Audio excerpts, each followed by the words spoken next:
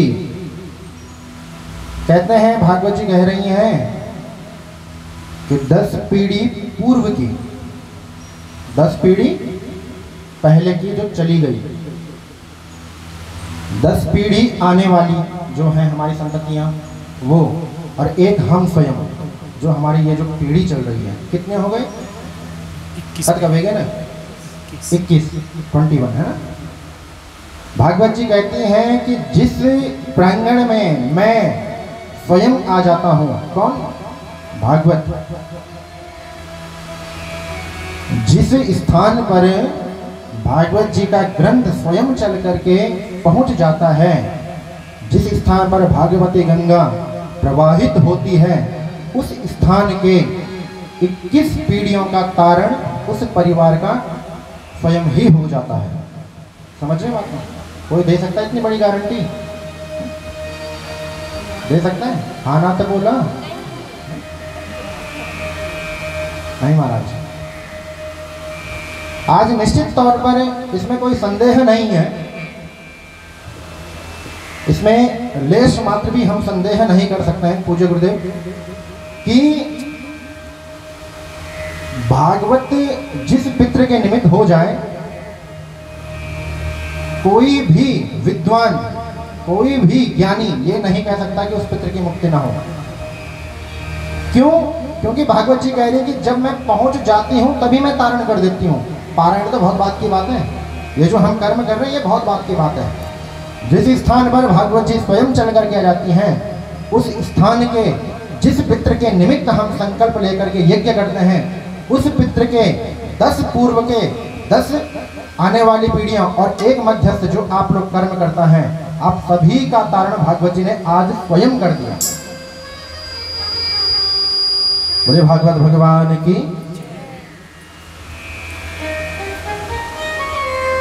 और हम गढ़वाली पहाड़ी संस्कृति के लोग हैं, तो हम लोग ये सोचते हैं, अधिकतर हम जब गढ़वाले में जाते हैं तो वहाँ पर भी ये देखने को मिलता है कि महाराज कई जगह भ्रांतियाँ होती हैं कि प्रधान जो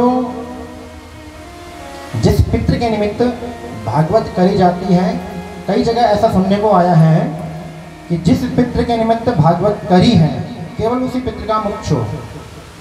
नहीं, दूसरे भाई ने दूसरे साल कथा करवा दी। अरे भाई क्यों करवा रहे हो? ठीक है भागवत करवाओ, लेकिन ये सोच करके मत कराओ कि हमारे पितरों का तारण हो। एक साल पहले छोटे भाई ने कराई, अगले साल बड़े भाई ने कराई, वो पितरों की मुक्ति तो पहले ही हो चुकी है, हुई कि नहीं हुई? जब भागवत जी स्वयं कह रही हैं कि 21 पीढ़ी का तारण हमने कर दिया,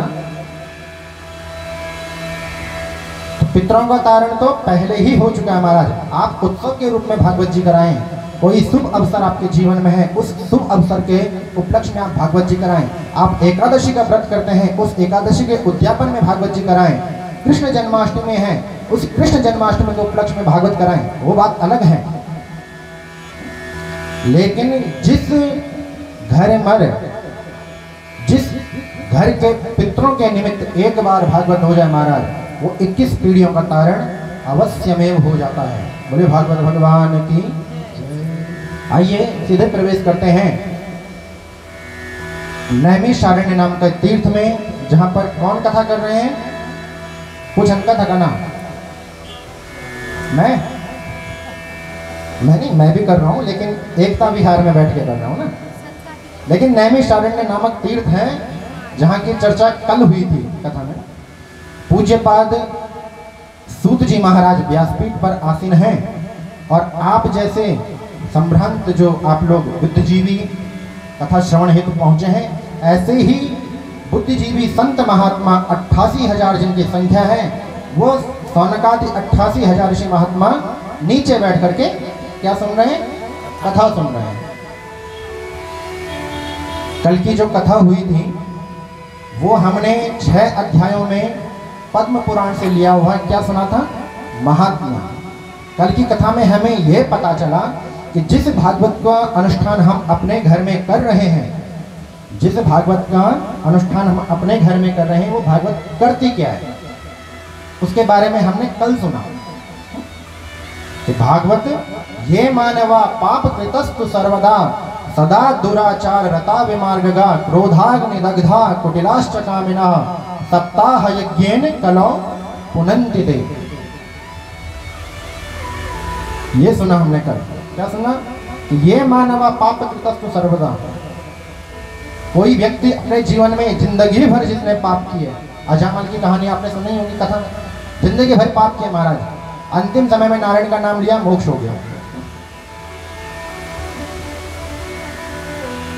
ये भागवत करते क्या है? इस भागवत को करने के विधान क्या है, क्या नियम है, वक्ता के लिए क्या नियम है, श्रोताओं के लिए क्या नियम है, मंडप कैसा होना चाहिए, भागवत का वाचन कैसा होना चाहिए, भागवत का श्रवण कैसा होना चाहिए, ये सब चीजें जिस कथा में, जिस अध्याय में निश्चित हो उसको कहते हैं महात्म्य, इंपोर्टेंसी। हम लोग आजकल गर्मी का मौसम है, पंखा चलाया है। ये इस पंखे का महत्व क्या है जीवन में, ये कब पता चलेगा? जब गर्मियां आएंगी। स्वेटर का महत्व कब पता चलेगा? जब सर्दियां आएंगी। पानी का महत्व कब पता चलता है? जब प्यास लगती है ना? ठीक उसी प्रकार से भागवत का हमारे जीवन में क्या महत्व है, ये अगर जानना है, अगर ये जानना है तो अपने जीवन में जितने भी आपके धर्म कर्म किए हुए हैं, उन धर्म कर्मों का जब पुण्य आपको प्राप्त हुआ या जब आपको प्राप्त होगा, तब जाकर के आपके जीवन में भागवत कथा आपको प्राप्त होगी। बहुत बड़ा सौभाग्य है हम सभी का, आपका, हमारा, कि 7 दिनों तक हम लोग निरंतर भागवत जी की कथा में स्नान करते रहेंगे, अवगाहन करते रहेंगे। आइए महाराज सीधे चलते हैं नैमिषारण्य नाम तीर्थ में। ये जो पुराण है इसका नाम है श्रीमद् भागवत महापुराण। क्या नाम है? श्रीमद् भागवत महापुराण। जोर से बोला। श्रीमद् भागवत महापुराण। हाँ, श्रीमद् भागवत महापुराण। अच्छा, आप लोगों ने पहले भी कथाएं सुनी होंगी। ये श्रीमद् भागवत जो महापुराण है, ये लिखी किसने है जी? व्यास जी ने? नहीं, व्यास जी तो ठीक है, मैं भी व्यास हूं, मैं कथा सुना रहा हूं, लेकिन मैंने तो नहीं लिखी। सुखदेव भगवान परीक्षित को कथा सुनाएंगे, वो भी व्यास हैं, लेकिन उन्होंने भागवत नहीं लिखी। व्यास एक पद का नाम है। व्यास क्या है? पद पर। तो ये पद है, ये पीठ है ना, जो इस पीठ पर आप बैठेंगे तो आप व्यास हो जाएंगे। आचार्य गुरुदेव भी हैं, गुरुदेव बैठेंगे आप व्यास हो जाएंगे, मामा श्री बैठेंगे आप व्यास हो जाएंगे। व्यास एक पद का नाम है। जिस प्रकार से हर पंचवर्षीय योजना चलती है और हमारे उत्तराखंड के हर 5 साल में 2 या 3 मुख्यमंत्री बदलते रहते हैं, है? नाम उनका कुछ अलग होता है, लेकिन पद का नाम है व्यास। मुख्यमंत्री पद है। जिस प्रकार से हमारे पुष्कर सिंह धामी जी हैं, क्या हैं? मुख्यमंत्री हैं। जिस दिन वो गद्दी से उतर जाएंगे उस दिन वो मुख्यमंत्री नहीं होंगे, उस दिन क्या होंगे? वो एक साधारण से जनमानुस, पुष्कर सिंह धामी जी। ठीक उसी प्रकार से महाराज जिन व्यास जी ने ये कथा लिखी है, उन व्यास जी का नाम है कृष्ण द्वैपायन वेदव्यास। क्या नाम है? हाँ, कृष्ण द्वैपायन वेदव्यास। उन्होंने इस कथा को अपने मुख से बोला है और शरीर आज व्यास जी का इतना बूढ़ा हो चुका है कि लिख नहीं सकते, तब गणेश जी का आह्वान किया। किसका आह्वान किया? गणेश जी का। अगर किसी को बुद्धि चाहिए, अगर किसी को बुद्धि चाहिए तो हम बोलते हैं सरस्वती की उपासना करो।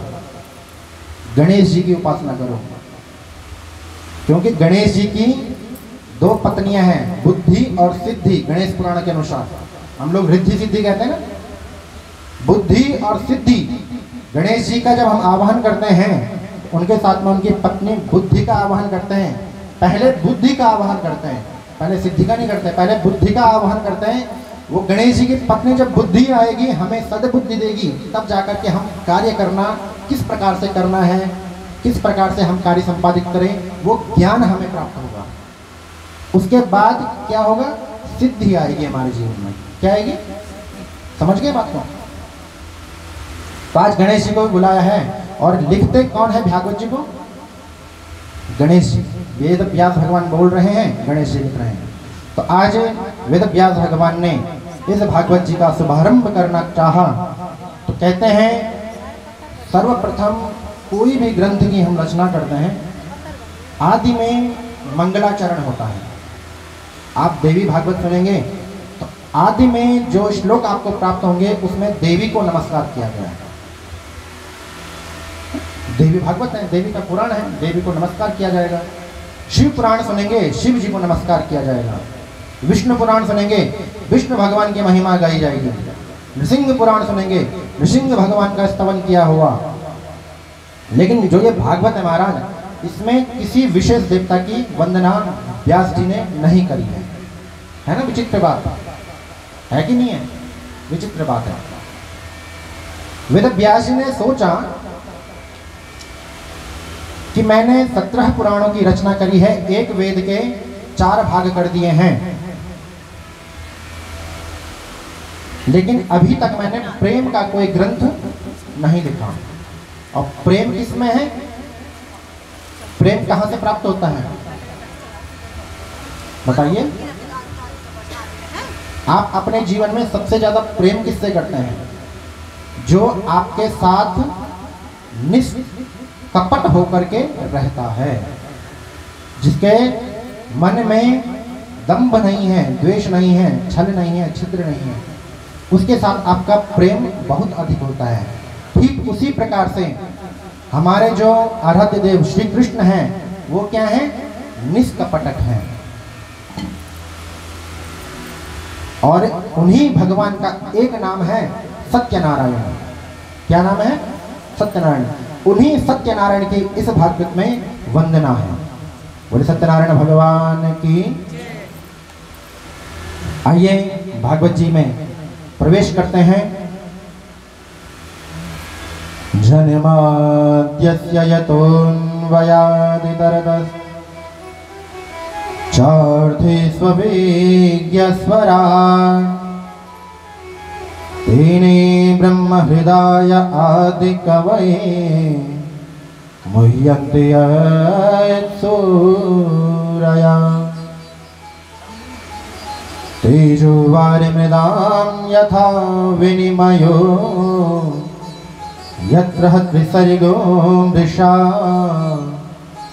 धाम्ना स्वेन सदा निरस्तकुहकं सत्यं परं धीमहि सत्यं परं धीमहि। आदि में वेद व्यास भगवान कहते हैं उस परब्रह्म सत्य की मैं आराधना करता हूं। किसकी? जन्माद्यस्य यतोऽन्वयादितरतः, जो उत्पत्ति, स्थिति और लय। कल भगवान जी के 3 कार्य सुने थे ना हमने। क्या करते हैं भगवान?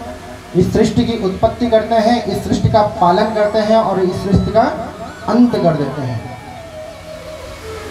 जो परमात्मा इन तीनों अवस्थाओं में समान रूप से विद्यमान रहता है, अगर सृष्टि की उत्पत्ति करी तो कोई खुशी नहीं है, पालना कर रहे हैं तब भी शांत है महाराज, और जब इस सृष्टि का लय हो गया, जब इस सृष्टि का भगवान ने संहार कर दिया, तब भी भगवान को लेश मात्र का दुख प्राप्त नहीं होता। हम कोई चीज खरीदें बाजार से, बहुत सुंदर चीज है, हमें पसंद आई, हमने खरीद करके घर लेकर आए, बहुत प्रीति है ना महाराज, बहुत पसंद है, खरीद करके लेके आए, बड़े संभाल के शोकेस में रखा हुआ है। अब घर में छोटे बच्चे हैं, शीशा खोला, खेलते खेलते वो चीज वस्तु टूट गई, तो जो उस वस्तु को खरीद करके घर लेके आए हैं उनको क्या होगा? दुख होगा महाराज।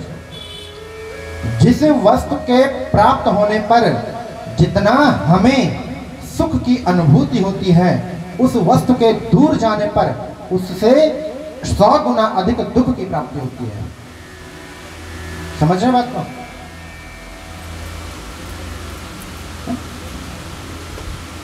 तो जो तीनों अवस्थाओं में समान रूप से स्थित है, उस पर ब्रह्म सत्य स्वरूप परमात्मा की वेद व्यास भगवान ने वंदना करी है।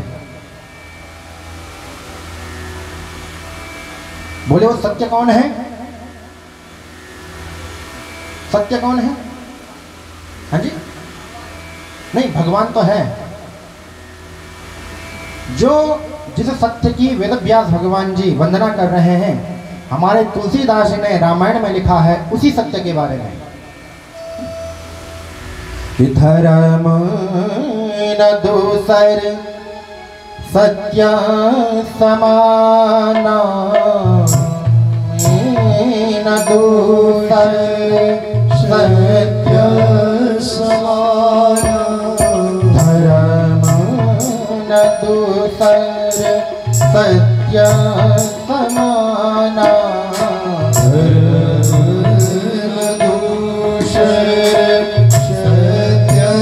समाना, पुराण बखाना, आगम निगम पुराण बखाना। तुलसीदास जी लिख रहे हैं रामायण में कि धर्म न दूसर सत्य समाना। सत्य किसे कहते हैं? धर्म को। सत्य किसे कहते हैं? धर्म को। और एक बात आप कान खोल करके ध्यान पूर्वक सुनेंगे, हमारा जो ये भारतवर्ष था पहले क्या था? सोने की चिड़िया कहते थे। सोने की चिड़िया, सोने की चिड़िया का मतलब ये नहीं है कि यहाँ बहुत सारा सोना था पीला पीला वाला, बिल्कुल नहीं महाराज। यहाँ हम जो हमारा जो सनातन धर्म था ना, क्या था हमारा धर्म? कौन सा है? वैदिक धर्म है जी। जोर से बोलो थोड़ा, पक्का? कई हिंदू वाले होंगे कि हिंदू धर्म है।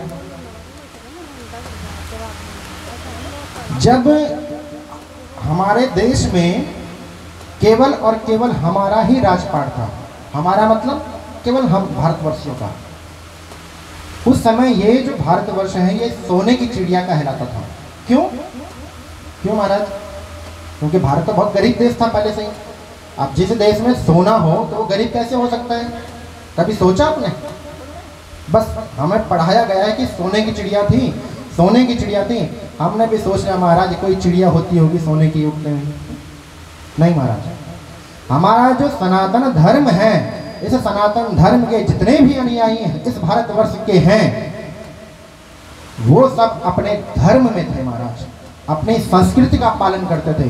पूज्य गुरुदेव आज पूजन करा रहे थे, बहुत अच्छी बात बतला रहे थे कि हम लोग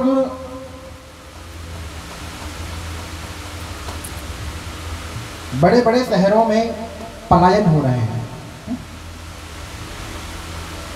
हमारा गांव क्या पौड़ी वालों, क्या टीर वालों, क्या रुद्रप्रयाग, उत्तरकाशी, कहीं ना कहीं हम पहाड़ी बटे छोड़ा है। हमारे उग बटे एक औड़ो मूल कारण क्या चला? क्या है मूल कारण? क्या वहां पर हमें खाना नहीं मिल रहा था? क्या वहां पर हमें पानी पर्याप्त नहीं था? आज से पहले जो हमारे दादा परदादा रहे होंगे उन्होंने भी तो जीवन बिताया है, इसका मतलब सुख सुविधा है वहां, तभी तो जीवन बिताया उन्होंने। महाराज हम लोग केवल और केवल हमारी एक ही धारणा है गढ़वाल छोड़ने की, पहाड़ छोड़ने की, हमारे बच्चों को अच्छी शिक्षा प्राप्त हो। अब पूज्य गुरुदेव बहुत अच्छी बात कह रहे थे कि व्यास जी, हम लोग अच्छी उच्च शिक्षा के लिए भाग रहे हैं, लेकिन जो हमारे मूलभूत संस्कार थे उन संस्कारों को हम क्या कर रहे हैं, पीछे छोड़ते जा रहे हैं। पाश्चात्य संस्कृति का हम ग्रहण कर रहे हैं। एक निवेदन है व्यासपीठ से, आप लोग अपने बच्चों को लंदन भेजिए, ऑस्ट्रेलिया भेजिए, अमेरिका भेजिए, बड़ी से बड़ी यूनिवर्सिटियों में भेजिए पढ़ने के लिए, लेकिन महाराज अपने घर के, अपने कुल के, अपने धर्म के जो संस्कृति है, जो संस्कार है, उसको अवश्य प्रदान करें। नहीं तो एक समय ये आएगा कि बच्चा पढ़ लिख करके वहीं सेटलमेंट हो जाएगा। और महाराज आज किसी बच्चे को ये पूछो, हमारी समकक्ष में गुरुदेव, कि हिंदी महीनों के नाम बताएं, नहीं बता पाएंगे। किसी से ये पूछिए कि सप्ताह के 7 दिन होते हैं, तो वो 7 दिन प्रारंभ कहाँ से होते हैं? सोमवार से होते हैं, मंगलवार से होते हैं, इतवार से होते हैं, बृहस्पतिवार, बुधवार, कहाँ से होते हैं? नहीं बता पाएंगे। इसका कारण क्या है? इसका कारण क्या है? इसका कारण हम आप लोग हैं। हम आप लोग अपने बच्चों को अच्छी शिक्षा देने के चक्कर में अपनी संस्कृति से पिछड़ रहे हैं। आज वेद व्यास भगवान सत्य की वंदना कर रहे हैं, और सत्य केवल और केवल एक ही वस्तु है, उस वस्तु का नाम है धर्म।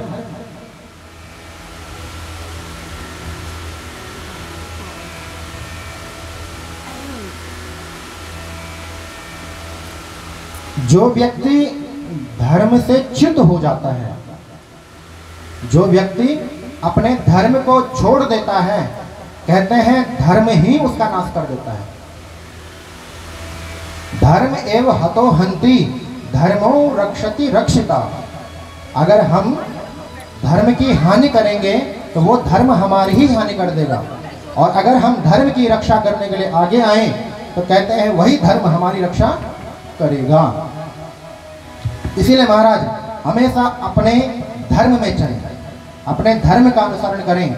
हमारे जो मनीषियों ने, हमारे जो बुद्धिजीवी महापुरुषों ने हमें जो ये इतने बड़े बड़े ग्रंथ दिए हैं, वो पागल नहीं थे महाराज। उनकी जिंदगी घिस गई लिखते लिखते। वो भी अपना जीवन व्यतीत करते चले जाते संसार से। क्या जरूरत थी कि इन पुराणों की रचना करने की? केवल और केवल एकमात्र यही कारण है कि हमारे संतों को, हमारे महापुरुषों को ज्ञात है कि आने वाला जो ये घोर कलिकाल होगा, जीव मात्र दंभी हो जाएगा, पापी हो जाएगा। उस जीव मात्र का कल्याण किस प्रकार से हो, इसका निरूपण इन ग्रंथों में उन्होंने दिया है। अगर ये ग्रंथ उन्होंने अपने लिए लिखे होते हैं तो जब वो गए थे तो ये ग्रंथ भी समाप्त हो जाते हैं। होते कि नहीं होते? लेकिन ग्रंथ आज तक बचे हुए हैं। क्यों? हम आपके लिए। हमें इन ग्रंथों से कुछ ना कुछ ग्रहण करना ही चाहिए, अन्यथा हमारा जीवन कुएं के मेंढक के जैसे है महाराज। बारिश हुई, मेंढक पैदा हुए, जब बरसात का मौसम खत्म हुआ तो वो कुएं का पानी जब धीरे धीरे सूखा तो उस मेंढक ने वहीं प्राण त्याग दिया। ऐसा जीवन व्यतीत करके कोई फायदा नहीं। हमेशा अपने धर्म में रह करके हमें आगे बढ़ना है। धर्म की वंदना करी है। धर्म प्रोज्झित कहतबोत्र परमो निर्मत्तराणाम सता वेद्यम वास्तवमत्र वस्तु शिवदम तापत्रयोन्मूलनम। श्रीमद्भागवते महामुनिकृते किं वा परेरीश्वरा सद्यो हृद्यवर्ज्यते कृतभिशुश्रूषुभिस्तत्क्षणा। एक ही बात कहते हैं कि जो धर्म है, जो धर्म है, अगर धर्म को कहीं देखना है, ये जो पोथी है ना हमारे श्रीमद् भागवत की, इस पोथी को उठा करके देखिए, इस पोथी में, इस पोथी को पढ़ करके देखिए, धर्म सब इसी के अंदर है।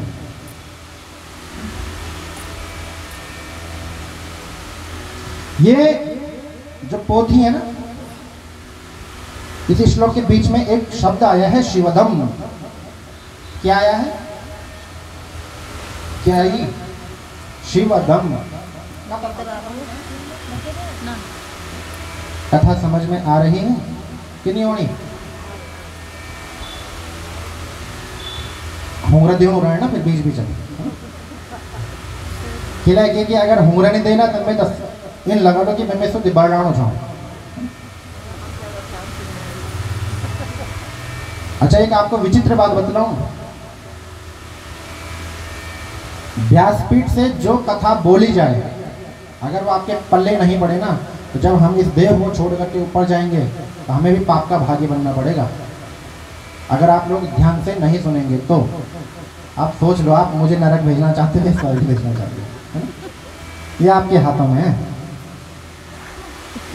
क्योंकि वहां जब पेशी होती है ना यमराज के अदालत में, तो वहाँ चित्रगुप्त खाता खोलते हैं महाराज श्री प्रमोद दुनियाल जी, हाँ ये व्यास जी हैं, ब्रैकेट में व्यास जी लिखा हुआ नाम के आगे है। तो वो जब खाता खोलेंगे मेरा तो बोलेंगे ठीक है कथा तो करिए, भगवान जी की, भगवान का नाम लिया तो है लेकिन फायदा कुछ नहीं हुआ, इनके पल्ले तो कुछ पड़ा ही नहीं, इन्होंने तो कुछ सुना ही नहीं, क्या फायदा ऐसे नाम का, है कि नहीं? तो अब देख लो आपके ऊपर निर्भर है पूरी बात। हाँ बहुत अच्छी बात है, सुनने के लिए ही आना चाहिए, सुनने के लिए ही आना चाहिए।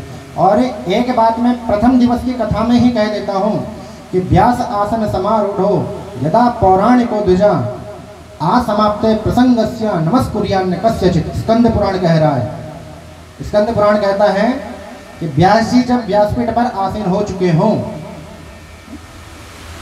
जो विद्वान ब्राह्मण अपने स्थान पर आसीन हो चुके हों, कोई धर्म की चर्चा चल रही हो, पूजन चल रहा हो, कोई प्रवचन चल रहा हो, कोई यज्ञानुष्ठान चल रहा हो, तो कितने बड़े से बड़ा व्यक्ति भी आ जाए, आपको उठ करके उसको प्रणाम नहीं करना है।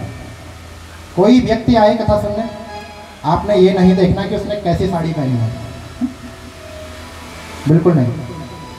आइए, आप पहले आए हैं अच्छी बात है, बाद में आएंगे, आप आते हुए भागवत जी को प्रणाम करेंगे।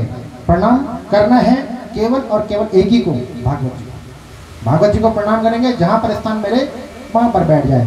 जब आरती हो जाए आप लोग यहाँ से परिक्रमा करके आगे जाएं, चरणामृत आरती तिलक आदि प्रसाद ग्रहण करें, उसके बाद आप खूब गला भिजाओ, कोई मना करवल नहीं। लेकिन उससे पहले स्कंद पुराण कह रहा है कि असमाप्ते प्रसंगस्य नमस्कुर्यान्न कस्यचित्, किसी को नमस्कार तक ना करें। राजा दक्ष ने हरिद्वार में यज्ञ किया था महाराज। जब प्रजापति राजा दक्ष को घोषित किया गया, तो राजा दक्ष जब प्रजापति बने तो उन्होंने प्रजापतियों की एक सभा बुलाई, इसमें सभी को बुलाया, देवी देवताओं को। शिव जी भी बैठे थे। जैसे राजा प्रजापति सभा में पहुंचे तो सबने प्रणाम किया, ब्रह्मा विष्णु और शिव, इन तीनों को छोड़ करके। भाई ब्रह्मा चलो ठीक है, ब्रह्मा जी से मैं उत्पन्न हुआ, ब्रह्मदेव से मेरे पिता हुए, ये जो विष्णु भगवान है ये मेरे दादा हैं, क्योंकि ब्रह्मा की उत्पत्ति कहाँ से हुई है, कहाँ से हुई? विष्णु भगवान से। तो विष्णु भगवान क्या हुए? दक्ष के दादाजी। लेकिन ये जो शंकर है ये तो मेरा दामाद है, नियम के अनुसार इसको मुझे प्रणाम करना चाहिए, लेकिन शिव जी ने प्रणाम नहीं किया। क्यों? क्यों नहीं किया? यही घटना, यही जो श्लोक स्कंद पुराण कह रहा, इसी श्लोक को देखते हैं। सभा जब बैठी हुई है किसी को प्रणाम नहीं करना। हम लोग क्या करते हो, हम लोगों नियम मतलब आदत है ना हम लोगों की, अगर कोई अपने दगड़िया औनी हो या कोई इन औरत औनी हो कि जो अपने बिल्कुल खास जगह नहीं भी हो, महाराज ऐजा ऐजा, है ना, हम स्वीकार उसको करते हैं जो हमें अच्छा लगता है। वह अपनी सहेली च, अपनी खास पड़ोसन च जगह नहीं भी हो, और जगह खूब च तुम्हारे बगल में, लेकिन जो समणी जो औरत औनी च वह जननी, वह अगर आप तक पसंद नहीं चाहता आप खूब फैले खंड बैठ जाना। क्यों? क्योंकि हमारा मन उसे स्वीकार नहीं कर रहा है। आज दक्ष को ग्लानि हुई और दक्ष ने क्या किया, उसको शिव को अपनी सभा से निष्कासित कर दिया।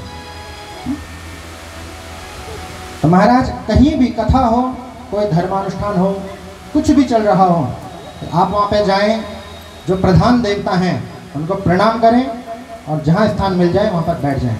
लेकिन ये बात मैं हमेशा पहले दिन की कथा में कह देता हूँ, लेकिन यहाँ मुझे कहने की आवश्यकता नहीं पड़ी। आप लोग बहुत ध्यानपूर्वक कथा सुन रहे हैं, जोरदार तालियां आपके लिए। अभी आवाज कम है, अपने लिए तो बनाओ। अब आप लोग कि ये कंजूसी का ना छो तो दूसरा फंटी बोल। तो महाराज धर्म की वंदना करी है।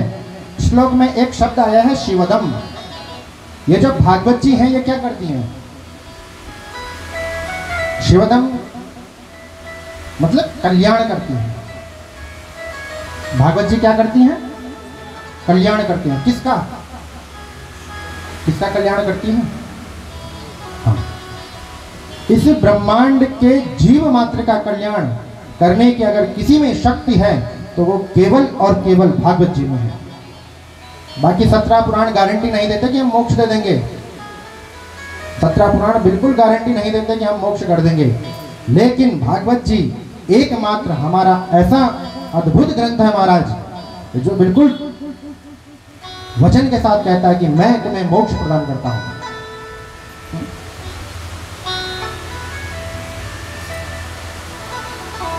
कहते हैं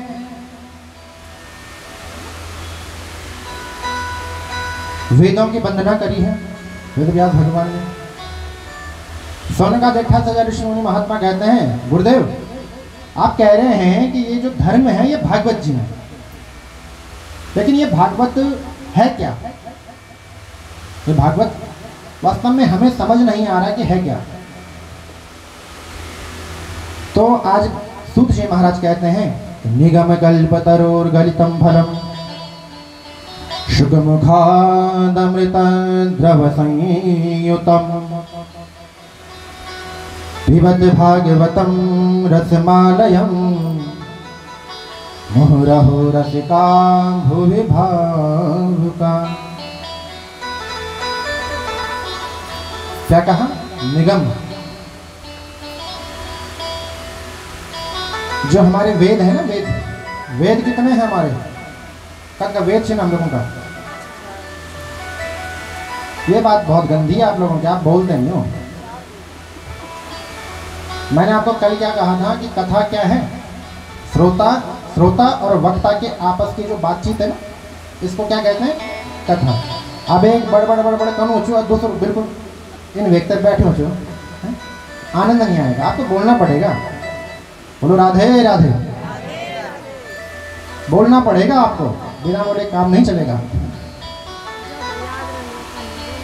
हमारे वेद का कथन है 4, पक्का? लेकिन महाभारत को पंचम वेद कहा है। इसका मतलब क्या है? वेद हमारे कितने हैं? 5, लेकिन मूलभूत रूप से 4 ही हमारे वेद हैं।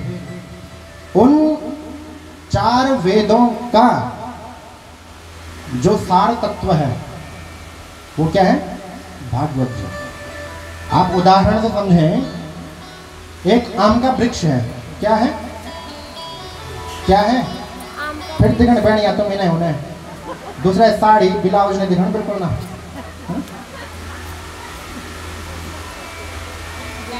एक क्या है? आम का वृक्ष है, क्या है? आम और डाल। आजकल सीजन है ना आम का। एक आम का वृक्ष है, उस वृक्ष में फल लगा हुआ अनार का। किसका? आम और डाल पर अनार लगता है शुद्धि। हाँ हाँ है हाँ। उस आम के वृक्ष में एक फल लगा हुआ है आम का। अब धीरे धीरे बड़ा हुआ, पीला हुआ, पक गया। पक गया। ठीक उसी प्रकार से वेद रूपी वृक्ष का जो पका हुआ फल है, जिस प्रकार से आम के वृक्ष में आम पका हुआ है, उसी प्रकार से वेद रूपी वृक्ष में जो फल पका हुआ है उसी फल का नाम श्रीमद् भागवत है। तो सौनकादि 88,000 ऋषि महात्मा कहते हैं गुरुदेव, अब जब फल पका है तो जाहिर सी बात है कि वो नीचे टपक जाएगा, गिर जाएगा, है ना। जो फल पक जाना ना वो भूया भी तो पोड़ जाना ना, कि अगर फल पका हुआ है तो नीचे गिर जाएगा और फूट जाएगा। इसका मतलब इस भागवत में विकृति है। बोले नहीं नहीं, ये टूटा फूटा कुछ नहीं है। तो बोले महाराज, दूसरी बात हमने ये देखी है कि इस संसार में जितने भी फल हैं, क्या है, जितने भी फल हैं उन सभी फलों में गुठली भी होती है और छिलका भी होता है। अब महाराज भूख अभी लगी है, फिर हम छिलके उतारें इधर जाएंगे तो भूख ज़्यादा बढ़ जाएगी। हमें उस फल के बारे में बताओ जो वैसे तैसे निकल लें। बोले सौनकादि 88,000 ऋषि मुनियों, नहीं, ये जो फल है ना पका हुआ फल वेद रूपी वृक्ष का, इसमें ना तो गुठली है और ना छिलका है। तो बोले ये जब फल जब नीचे आया होगा पेड़ से, तो बोले तो टूट फूट गया होगा, क्योंकि जब ऊपर से नीचे कोई चीज़ गिरेगी तो टूटेगी फूटेगी, वैसे भी पका हुआ फल है। बोले नहीं नहीं, ये जो फल जब हम लोगों के बीच में नीचे आया, वेद रूपी वृक्ष से जब नीचे धरा पर ये फल आया है, तो ये आया है शुक के मुख लगने से। किसके मुख लगने से? शुक। शुक कहते हैं तोते के लिए। बोला वो तो तोता है ना, वो तोता इसको नीचे उतार करके लेके आया। अब जब हम किसी चीज को आराम से उतार के लाएंगे तो वो क्या पहुंचेगी? सुरक्षित पहुंचेगी। इस चीज की गारंटी हो गई कि महाराज इसमें कोई विकृति नहीं है, भागवत जी में हो गई ना गारंटी। आज सूत जी महाराज से सौनकादि 88,000 ऋषि महात्मा कहते हैं गुरुदेव आपके श्री चरणों में प्रणाम है, आप हमें कृपया ये बताइए कि इस जो ये फल है इसको भक्षण कैसे करें। अब क्या वेद रूपी वृक्ष ने हमें क्या दे दिया? एक पका हुआ फल दे दिया भागवत जी। अब भक्षण तो हमने करना है ना, है? उस फल को खाएगा कौन? हम आप लोग।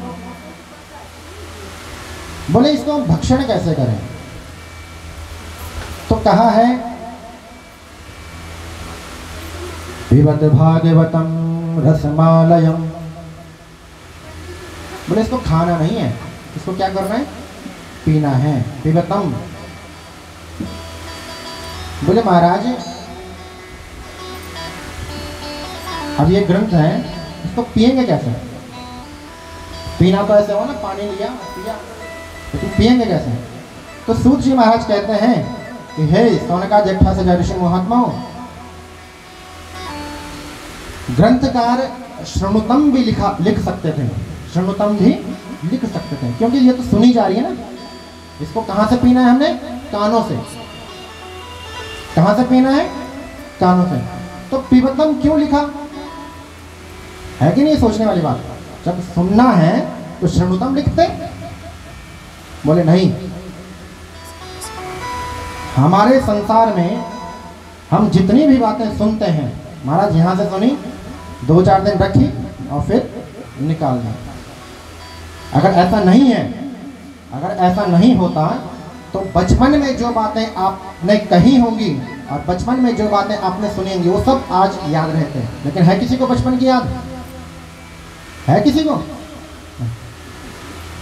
हम लोग सुनते हैं और तुरंत निकाल देते हैं, ज़्यादा से ज़्यादा 2-4 दिन रखते हैं। तो ये क्या है? इसको पीना नहीं कहते महाराज।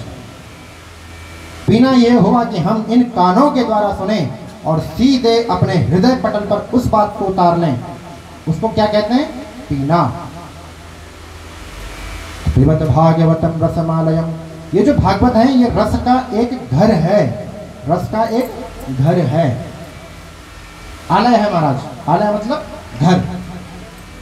अब इस रस को जितना पी सकते हो उतना आप पियो, मुहुर्मुहु, बारंबार पियो, बार बार पियो। बोले महाराज कितना पिए? अभी सरस्वती बिहार में कथा चल रही है, कुछ लोग वहाँ गए होंगे, यहाँ कथा चल रही है, कुछ दिनों के बाद पटरे के पार कथा हो जाएगी, वहां जाएंगे, कितना सुने। बोले मुहुर्मुहु, जब तक आपकी श्वास प्रश्वास चल रही है, जब तक आपके इस घट में प्राण विद्यमान है, तब तक आप भगवत कथा को सुनते ही रहें। बोले भागवत भगवान की। कहते हैं जो अपने कानों से कभी जिस व्यक्ति ने हरि की कथा न सुनी हो, उसके कान क्या हैं? एक सर्प के बिल के समान।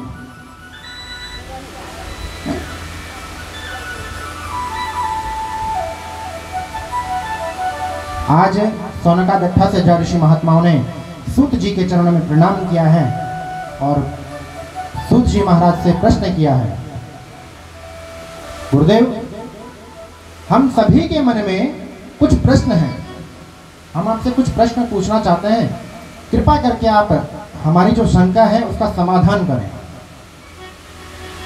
तो आज सूत जी महाराज की आज्ञा अनुसार सोनकादि 88,000 ऋषि महात्मा सूत जी महाराज से प्रश्न कर पड़े हैं।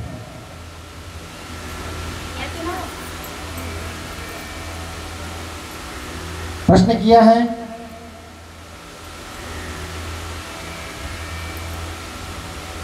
गुरुदेव आप ये बताइए धर्म क्या है? धर्म किम?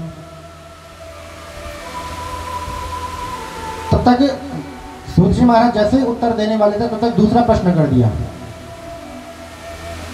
बोले इस संसार में अनेक संप्रदाय हैं, है कि नहीं है? कोई वैष्णव संप्रदाय का है, कोई शाक्त संप्रदाय का है, कोई शैव है, कोई जैनी है, कोई बौद्धि है। बोले सब जीव अपने अपने इष्ट को अपनी इच्छा से भजते हैं, अपने अपने तरीके से। इन सब में कोई शिव को बड़ा मानता है, कोई दुर्गा जी को मानता है, कोई ठाकुर जी को मानता है, कोई नृसिंह बाबा को मानता है, कोई भैरव बाबा को मानता है, कोई हनुमान जी से काम चला लेता है। इन सब में श्रेष्ठ क्या है? श्रेष्ठ कौन है? पहला प्रश्न क्या था? धर्म किम? धर्म क्या है? दूसरा प्रश्न किया कि जितने भी इस संसार में देवी देवता हैं और हमारे सनातनियों के तो कितने महाराज? कितने हैं? एक दो से काम नहीं चलता हमारा, हमें तो सब चाहिए। कितने हैं हमारे देवी देवता? जोर से बोलो थोड़ा, पानी पुनी पिला दो महाराज। हैं?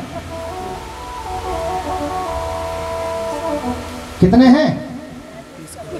बोलो तब कथा तभी बढ़ेगी आगे। हाँ, जोरदार तालियां अपने लिए। हमारे सनातनियों के 33 करोड़ देवी देवता हैं। कल बात चल रही थी ना, कोई कहते हैं 33 प्रकार के हैं, कोई कहते हैं, विद्वानों के अलग अलग मत हैं कि 33 कोटि हैं। लेकिन अगर हम 33 प्रकार के माने, 33 प्रकार के माने, तो कल मैंने एक बात कही थी कि ये जो हवा चल रही है ये भी अकेली 49 प्रकार की है, 49। तो ये तो 33 से ज़्यादा हो गया महाराज। तो मान लेते हैं कि 33 करोड़ होंगे, क्योंकि महात्माओं ने कहा है, झूठी तो इन 33 करोड़ देवी देवताओं में हम श्रेष्ठ किसको माने? दूसरा प्रश्न किया। तीसरा प्रश्न किया कि वेद में भगवान को क्या कहा है? अजन्मा। क्या कहा है वेद भगवान ने? अजन्मा। परमात्मा क्या है? जन्म नहीं लेता, अवतार लेता है, प्रकट होता है। कृष्ण क्या हुआ? कृष्ण का जन्म हुआ? बताइए। नहीं, कारागार में प्रकट हुए हैं। शंख चक्र गदा पद्म चारों हाथ हैं, पीतांबर पहनी हुई हैं, दिव्य तेज झलक रहा है और छोटे बच्चे बनकर के नहीं आए महाराज, विशाल पुरुष बनकर के आए। जब राम जी प्रकट हुए कैसे हैं? माता कौशल्या ने बोला कि तुम छोटे हो जाओ। इसका मतलब क्या है? बड़े बनकर के आए भगवान, चार भुजा लेकर के। तो भगवान हमेशा प्रकट होते हैं, अवतार लेते हैं। अगर वेद ने भगवान को अजन्मा कहा है तो आप मुझे ये बताइए गुरुदेव, आप कृपा करके ये बताएं कि भगवान जब अवतार लेते हैं तो भगवान के अवतार लेने का कारण क्या है? अवतारस्य प्रयोजनम किम? अवतार लेने का जो प्रयोजन है, कारण है, वो क्यों है? क्यों लेते हैं भगवान अवतार? तो चलो ठीक है, अवतार ले लिया भगवान ने। अब एक प्रश्न और है महाराज की, कति अवतारा? ठीक है, अवतार ले लिया। भगवान ने कहा है कि धर्म संस्थापनार्थाय संभवामि युगे युगे। अर्जुन, मैं धर्म की रक्षा के लिए प्रत्येक युग में अवतार लेता हूं, युगे युगे। अगर ऐसा है तो भगवान के अवतार कितने हुए? कितने प्रश्न हो गए हैं जी? सस्पेंस है थोड़ा, कोई 3 मन हो, कोई 4 मन हो। 4 हो गए महाराज। पहला है धर्मः किम, धर्म क्या है। दूसरा है श्रेष्ठ कौन है। तीसरा है अवतार अगर लेते हैं तो उनके लेने का, अवतार लेने का कारण क्या है। चौथा है कि अगर अवतार लेते हैं तो कितने अवतार हुए हैं। एक प्रश्न और हो गया महाराज कि परमात्मा ने हमें एक वेद दिया, वेद के 4 भाग किए, 4 वेद हो गए, 108 उपनिषद हो गए, 6 शास्त्र हो गए, 18 पुराण हो गए महाराज। आप कृपा करके ये बतलाए कि ये जितने भी हमारे धर्म शास्त्र हैं, इनका जो सार है वो सार क्या है। इन धर्म शास्त्रों का सार क्या है। कितने प्रश्न हो गए? 5। और एक अंतिम प्रश्न किया महाराज सोनका जट्ठा से ऋषि महात्माओं ने। पूज्य गुरुदेव, आप कृपा करके ये बतलाइए, भगवान ने गीता में अर्जुन से कहा है कि धर्म संस्थापनार्थाय संभवामि युगे युगे। अगर भगवान धर्म की रक्षा के लिए अवतार लेते हैं तो जब भगवान अपनी लीला को समेट करके इस धराधाम से गए तो धर्म तो फिर अकेला पड़ गया होगा, क्योंकि भगवान अवतार किस लिए लिया? धर्म की रक्षा के लिए। अब जब भगवान जाएंगे तो धर्म तो अकेला हो गया। वो धर्म की रक्षा किसने करी है? वो धर्म किसकी शरण में गया? स्वाम काष्ठा मधुनोपेते धर्मः कं शरणं गता। जब ये भगवान अपनी माया को समेट करके अपने गोलोक धाम को गए महाराज, तो ये धर्म किसकी शरण में गया? जब इस प्रकार से 6 प्रश्न सौनकादि 88,000 महात्माओं ने सूत जी महाराज से पूछा तो सूत जी महाराज आज उत्तर देना प्रारंभ किया।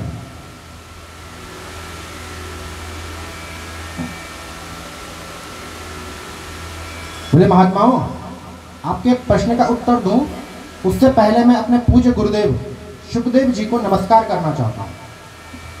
हम लोग करते हैं ना, कोई भी शुभ काम करते हैं तो क्या करते हैं? अपने पूज्य गुरुदेव को, अपने कुल देवताओं को, इष्ट देवताओं को नमस्कार करते हैं। तो आज सूत जी महाराज ने कहा कि ऋषियों, मैं आपके प्रश्नों का जवाब दूं उससे पहले मैं अपने पूज्य गुरुदेव शुकदेव जी को प्रणाम करना चाहता हूं। तो ऋषि महात्माओं ने बोल दिया है, महाराज आपके गुरुदेव सुखदेव जी, ये कौन है? ये कौन है? तो आज सूत जी महाराज कह रहे हैं, हे शौनकादि ऋषि महात्माओं, ये जो शुकदेव हैं ये एक तोते का बच्चा है। क्या है? क्या है? जोर से बोलो थोड़ा। हाँ। और ये जो शुकदेव हैं ये रहते हैं गोलोक धाम में। कहाँ रहते हैं? गोलोक धाम में। गोलोक धाम में श्री राधा जी की गोदी में ये सुखदेव खेलते रहते हैं। होता है ना, हमारा कोई पालतू जानवर हो तो हमारे साथ खेलता रहता है। आजकल तो बिल्ली कुत्ते पालने का प्रचलन है। तो बिल्ली क्या करती है? बिस्तर में बैठ जाती है, जहाँ पर मालिक बैठा हो उसके ऊपर खूब खेलती रहती है।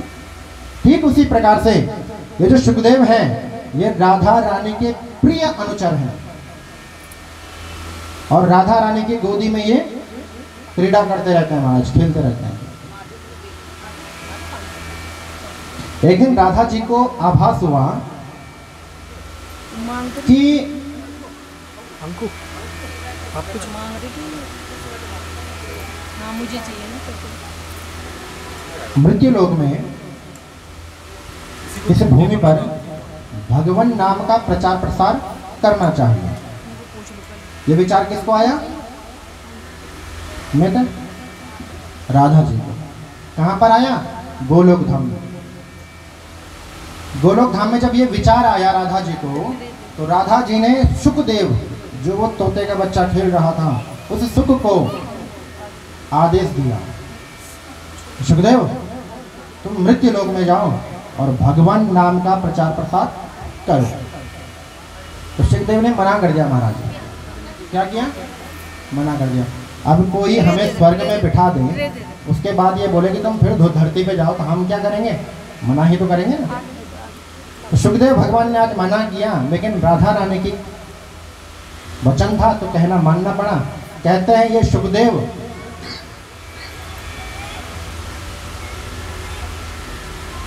गोलोक धाम से आए हैं और कैलाश पर्वत के ऊपर एक गुफा है।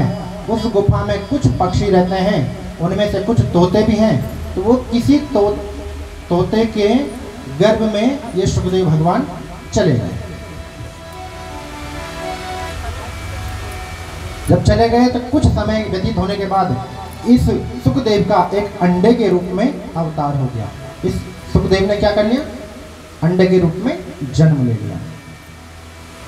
इधर देवताओं ने सोचा कि ये सुखदेव को हमने भेजा था भगवान का प्रचार प्रसार करने के लिए। किस लिए भेजा था? भगवान नाम का प्रचार प्रसार करने के लिए। लेकिन इन्होंने जन्म लिया पक्षी के रूप में। अब पक्षी तो बोल नहीं सकता महाराज, तो एक लीला रचाई। और देवताओं को जब भी अपना कार्य सिद्ध करना होता है तो सबसे पहले अपनी माया को भेजते हैं। और किसको भेजते हैं? नारद जी को। बोले नारद जी महाराज की। सबसे पहले नारद जी को भेजते हैं।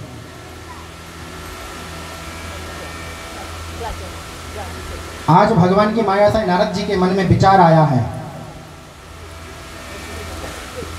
कि मैं ब्रह्मलोक गया, वहां ब्रह्मा जी ब्रह्माणी को देखा मैंने। उन दोनों में भी खटपट होती रहती है। ब्रह्मा जी महाराज पंडिताई करने वाले ठहरे, कहीं से थोड़ा सा ज़्यादा धन आ जाता है, कहीं से कम आता है, और कई समय तो ऐसे होते हैं कि आता ही नहीं है। तो जो सरस्वती माता है वो उनको डांट फटकार देती रहती है कि तुम तो ढंग से कमाते नहीं हो, ये नहीं करते हो, तो उन्होंने खटपट होती रहती है। विष्णु लोक गए। विष्णु लोक में देखा कि जो लक्ष्मी माता है, लक्ष्मी माता है, उसकी और भगवान विष्णु के बीच में भी खटपट होती रहती है। क्यों? क्योंकि लक्ष्मी को अपने धन वैभव का अभिमान है। और भगवान क्या कहते हैं? मोहि खपट छल छिद्र न भावा। जो दम्भी होता है, जो अभिमानी होता है, मुझे प्रिय नहीं है। महाराज दोनों में खटपट होती रहती है। लेकिन ध्यान आया कि मैं कैलाश पर्वत बहुत बार गया हूँ, लेकिन शंकर भगवान और पार्वती माता के बीच में कभी भी मुझे ये नहीं लगा कि खटपट हुई होगी। है? आज नारद भगवान ने सोचा कि क्यों ना कैलाश की यात्रा प्रारंभ करी जाए। आइए भजन के साथ में आप सभी लोग ताली बजाते हुए हमारे साथ में कहाँ जाएंगे? कैलाश। श्वास से दिक्कत नहीं ना कहते हैं, वो तो बहुत बर्फ से ना फिर है? कोई नहीं, ताली बजाते रहने, श्वास पूर्ति हो जाएगी, है ना। बोले शंकर भगवान की। भगवान के श्री कैलाश धाम में चले। कैलाश के निवासी नमन बारे बारे हो,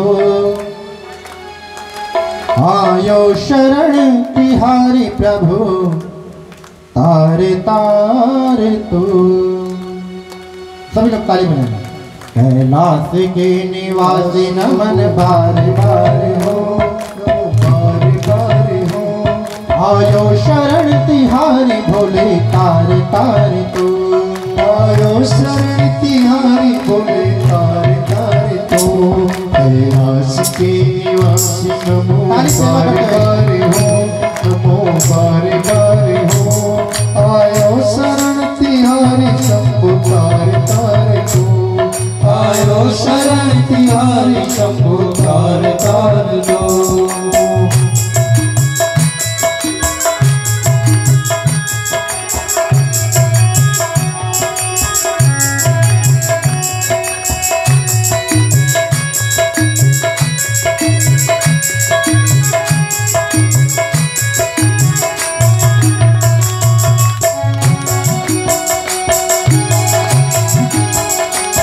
शंकर भगवान की जय। जोर से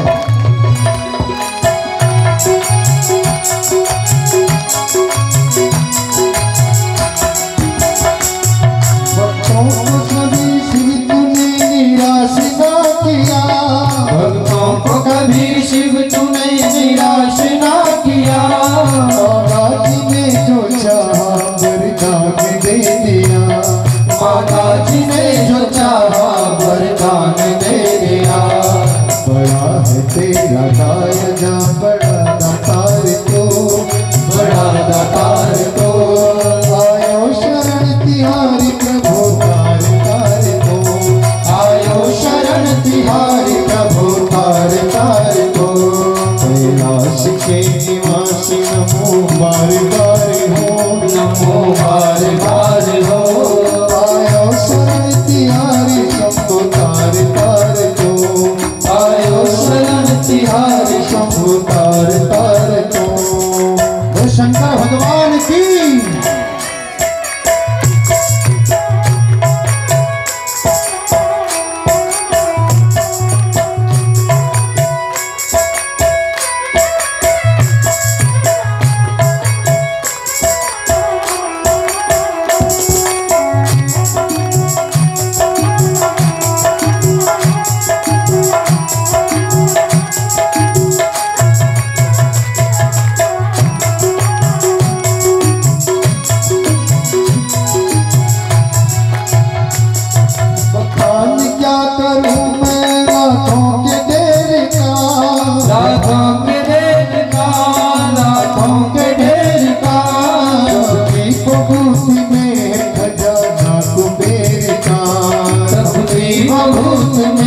खजाना कुबेर का के धार मुक्ति द्वार ओमकार तो, ओमकार तो।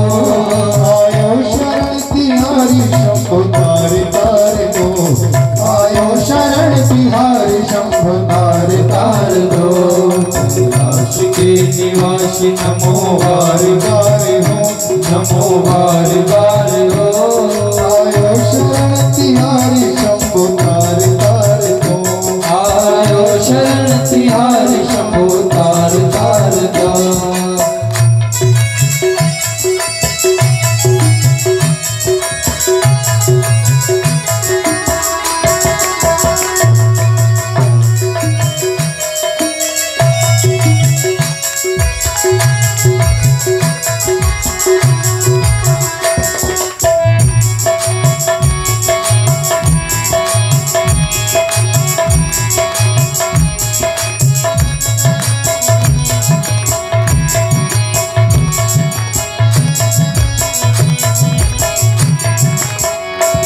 क्या क्या नहीं दिया हमें क्या प्रमाण दे, क्या क्या नहीं दिया हमें क्या क्या प्रमाण दे।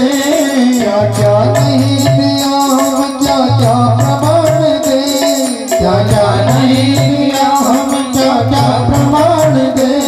बस गए हैं त्रिलोक शंभु तेरे नाम से, बस गए हैं त्रिलोक शंभु तेरे नाम से। जहर पिया जीवन जिया कितना उदार तो, कितना उदार तो।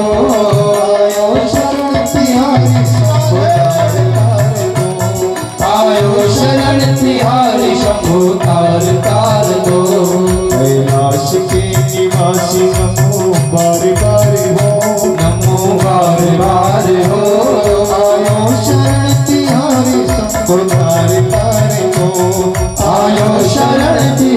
शंभु तार तार दो।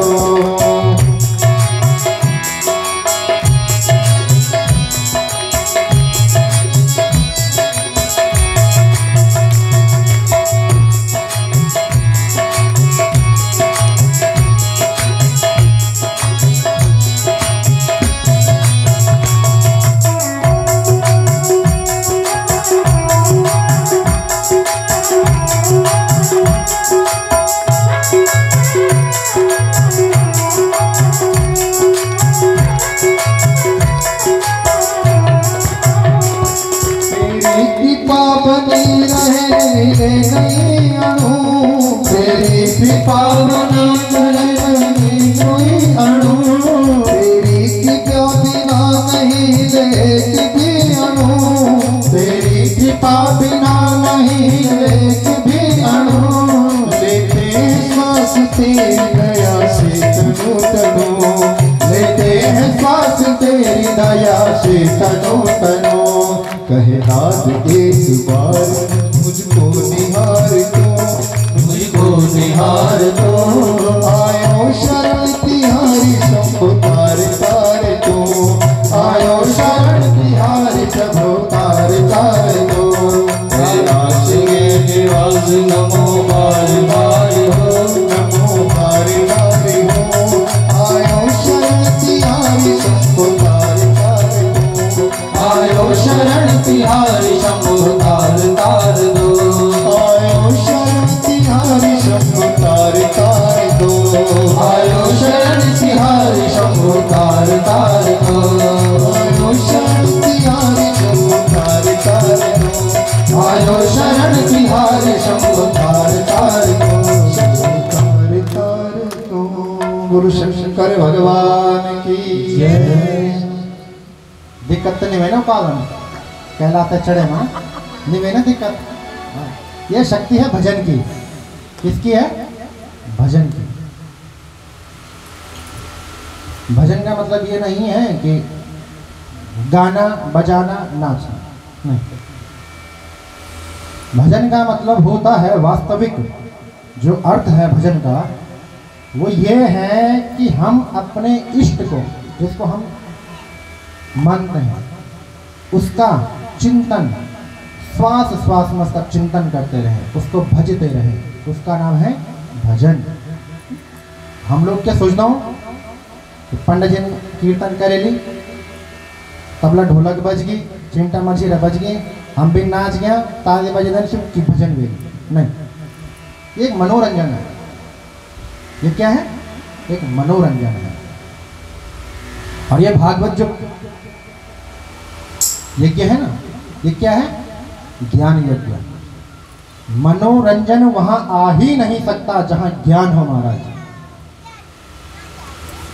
जहां ज्ञान हो वहां मनोरंजन नहीं आ सकता। भजन का वास्तविक जो अर्थ अगर हम लगाएं गुरुदेव, तो भजन का मतलब होता है कि भजते रहना, भजते रहना, भजते रहना। किसको? अपने इष्ट को।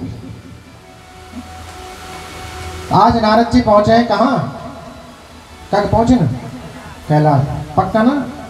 रुक दर्शन का रास्ता पहुंच गए महाराज। अपनी बीणा उठाई है, नारायण नारायण करते हुए कहाँ पहुंचे हैं? कैलाश में। कैलाश पर्वत में जब पहुंचे तो देखा शंकर भगवान समाधिस्थ हो रखे हैं। शंकर भगवान क्या है? समाधि में बैठे हैं। थोड़ा सा अंदर गए, द्वारपालों ने देखा कि नारद महात्मा आए हैं, प्रणाम किया। मुनिवर प्रणाम, आशीर्वाद दिया। मां पार्वती के पास जब समाचार गया कि पूज्य नारद जी आए हैं, तो माता पार्वती आज नारद जी के स्वागत के लिए आई है। क्या करने के लिए आई है?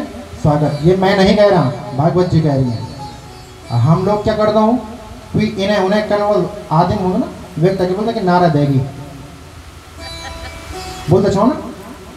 नारद उस गुरु का नाम है जिसकी बात कभी क्या रद्द ही ना हो, ना रद्द, जिसकी बात कभी रद्द नहीं होती। और कहते हैं हमारे शास्त्रों ने, भागवत जी ने लिखा है, नारदो देव दर्शना, नारदो देव दर्शना। जिस भी जीव को नारद जी के दर्शन हो जाए उसको 100% गारंटी है कि देवताओं के दर्शन होंगे ही होंगे। आप ध्रुव जी का चरित्र उठा के देखिए, प्रहलाद जी का चरित्र उठा करके देखिए, जितने भी भक्त हुए उन सभी भक्तों का चरित्र उठा के देखिए, उनको भगवान की प्राप्ति तब हुई है जब नारद जी ने उनको दीक्षा दी है। नारद छोटी मोटी बात नहीं, हंसी मजाक का पात्र बनाते हैं, देखो नारद आ गया, नहीं महाराज। नारद अगर हंसी का पात्र होता तो नारद कभी ब्रह्म ऋषि नहीं बनते। नारद क्या है, सब क्या है, ऋषि महात्मा है, सब ऋषि महात्मा है, लेकिन केवल और केवल नारद ऐसे महात्मा हैं जिनके नाम के आगे ब्रह्म ऋषि शब्द जुड़ा हुआ है। ब्रह्म ऋषि नारद, इसका मतलब क्या है, श्रेष्ठ है। आज नारद जी का जब आगमन का समाचार मां पार्वती ने सुना तो कहते हैं स्वागत के लिए आई हैं कैलाश के दरवाजे पर। नारद मुनि को प्रणाम किया है। नारद मुनि ने भी माता पार्वती को प्रणाम किया है, बहुत आतिथ्य सत्कार किया है नारद जी का।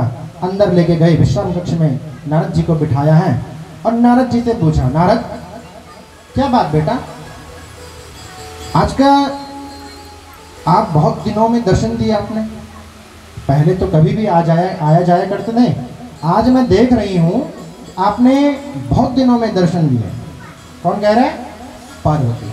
जब हमारे गौरव की बहुत दिनों मान दो तो हमें पूछना ना, क्या बात भाई आज बहुत दिनों में दर्शन देना आज ना। ऐसे ही माता पार्वती ने आज नारद जी से पूछा, नारद क्या बात है बेटा, आज बहुत दिनों में दर्शन दिए। तो नारद जी कह रहे हैं, मैया आजकल ना मैंने इधर उधर जाना कम कर रखा है। क्या कर रखा है, कम कर रखा है। बोले क्यों, बोले मैया ये जो संसार है ना, ये महाकपटी संसार है, सब मतलबी है यहाँ, सब क्या है, मतलबी। अब माता मैया मेरा जो कर्म है वो भगवान का भजन करना है, तो मैं ये चाहता हूँ कि इस मतलबी संसार से थोड़ा दूर ही रहूँ, तो ठीक है अपने नारायण की सेवा भजन कीर्तन करता रहूँ। बोले नारद ठीक है, तुम कह रहे हो कि संसार मतलबी है, स्वार्थी है, पर बेटा यहाँ तो साक्षात शंकर का धाम है कैलाश, यहाँ तो ऐसी कोई बात नहीं है। यहाँ तो बेटे कभी भी आया जाया करो, आपके लिए मनाही नहीं है, आया जाया करो बस। बोले माँ पार्वती मैं क्या बताऊं आपको, बस केवल और केवल एक ही कारण है कि अब मन संसार में नहीं रखता, इसलिए मैं कहीं जाता नहीं। नारद तुमने कहा कि सब लोग स्वार्थ के वश हैं, सब किसी का एक दूसरे से स्वार्थ जुड़ा हुआ है। पति का पत्नी से स्वार्थ है महाराज, पत्नी का पति से स्वार्थ है, पुत्रों से स्वार्थ है, पुत्र बधुओं से स्वार्थ है। अगर स्वार्थ नहीं हो तो खटपट नहीं होती गाँव घर घर में। जब स्वार्थ है तभी तो बर्तन बज रहे हैं, है कि नहीं है। पति का पत्नी से स्वार्थ है, शाम को जब घर जाऊंगा तो 2 रोटी पकी हुई मिलेगी, स्वार्थ है महाराज। पत्नी का पति से स्वार्थ है, जब कमा करके लाएगा तब मैं घर को आगे बढ़ाऊंगी, स्वार्थ है। पिता का पुत्र से स्वार्थ है, मित्र का मित्र के साथ स्वार्थ है। और इस स्वार्थी जीवन में मैया मुझे पसंद नहीं है ये। बोले नारद तुम ये जो स्वार्थ वाली बात कर रहे हो ठीक है, लेकिन जो हमारे बाबा है ना भोलेनाथ, ये तो हमसे निस्वार्थ प्रेम करते हैं, और हम भी हैं, हम भी बाबा से निस्वार्थ प्रेम करती हैं। हमारे बीच में कोई बात छिपी नहीं रहती। यहाँ तक कि जब गुरु मंत्र मिलता है ना, आजकल तो गुरुओं का जमाना है महाराज,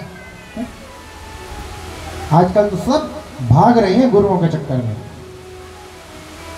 पर हमारे धर्मशास्त्र कह रहे हैं कि स्त्री का पति जब तक जीवित है, स्त्री का पति जब तक जीवित है तब तक वही पति उसका गुरु है। क्या है, वही पति क्या है, उसका गुरु है। लेकिन आजकल भीड़ चाल है, अगर मैं ये कह दूं कि 7वें दिन 21 तारीख को मैं यहाँ से गुरु दीक्षा दूंगा, भीड़ इकट्ठी हो जाएगी, गुरु दीक्षा चाहिए नहीं, ये केवल एक अपना भीड़ इकट्ठे करने वाली बात है और कुछ नहीं। अगर गुरु श्रेष्ठ होते तो आसाराम के ये हाल नहीं होते, संत रामपाल जी उनके ये हाल नहीं होते। अगर गुरु श्रेष्ठ है तो, मैं किसी की आलोचना नहीं कर रहा हूँ, केवल एक बात कह रहा हूँ। कोई है तो नहीं उनके नहीं आई है बैठे हुए, पता चल रहा मैं नीचे उतर रहा फिर।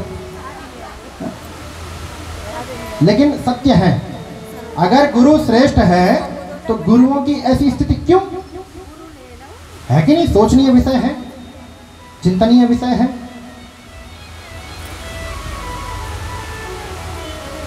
यहां तक कि भोले बाबा को जब गुरु मंत्र मिला नारद, तो कहते हैं गुरु मंत्र को हमें से छिपा करके रखना चाहिए। क्या रखना चाहिए? गोपनीयम गोपनीयम गोपनीयम प्रयत्नतः। गुरु मंत्र को हमेशा गोपनीय रखो, किसी को बताया नहीं जाता महाराज।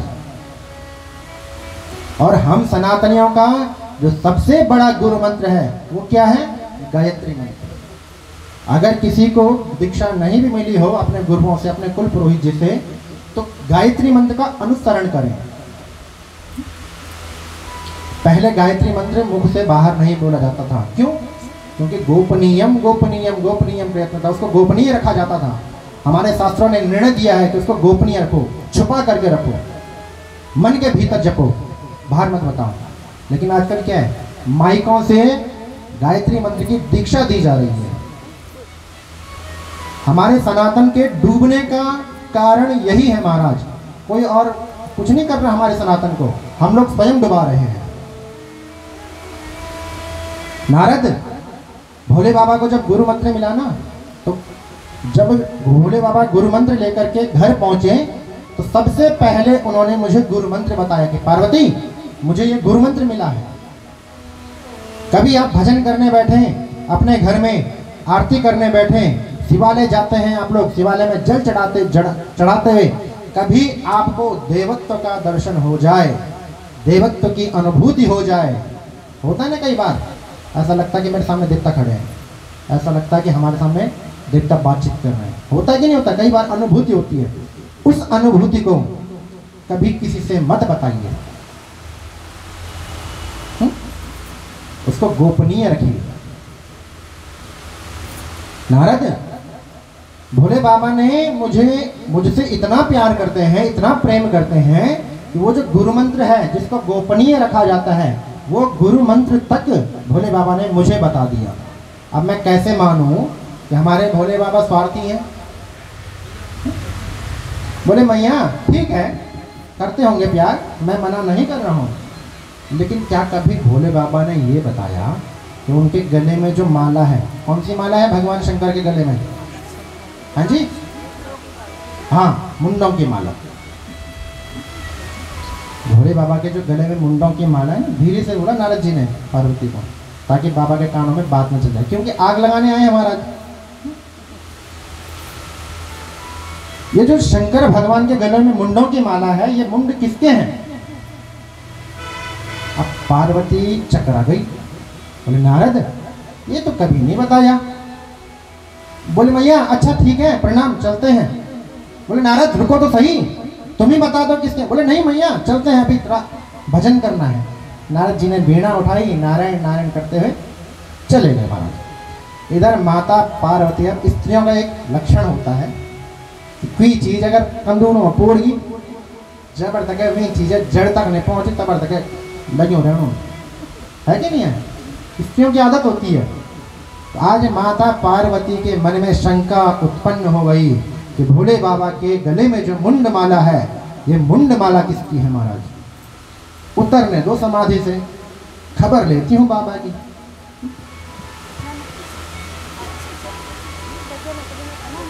बाल बिखेर दिए माँ भगवती जगदम्बा ने, विकराल रूप धारण कर रखा है, और आज श्रृंगार उतार करके पहुंची हैं कहाँ? कोप भवन में। पहले होता था ना अलग अलग कमरा, ये भंडार गृह है, ये रसोई घर है, ये विद्याध्ययन करने का घर है, ये शयन कक्ष है ना। वैसे ही एक कोप भवन होता था। जब माताएं बहनें रुष्ट हो जाती थी तो उस कमरे में चली जाती थी। जब देवी संपूर्ण घर में ना दिखे ना, समझ लो कोप भवन की बारी आ गई। कुछ ना कुछ बात है। आज बाबा की समाधि टूटी है, पार्वती को आवाज दी, पार्वती ए गौरा, कहाँ है देवी, कहाँ हो?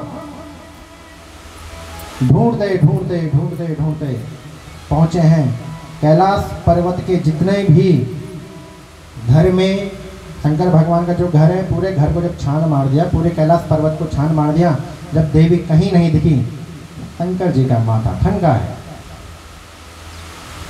अच्छा, कुछ गड़बड़ तो है। मतलब पहुंचे हैं कोप भवन में। देवी क्या हुआ? बात मत करो, बस हमसे बात मत करो, मुंह फेर दिया। अरे देवी कहिए ना, क्या बात है? बोले बाबा आप कपटी हैं, बहुत बहुत कपटी हैं, और मैं कपटी लोगों से ज़्यादा प्रेम नहीं करती, आप चले जाओ। बोले देवी आपसे क्या कपट किया?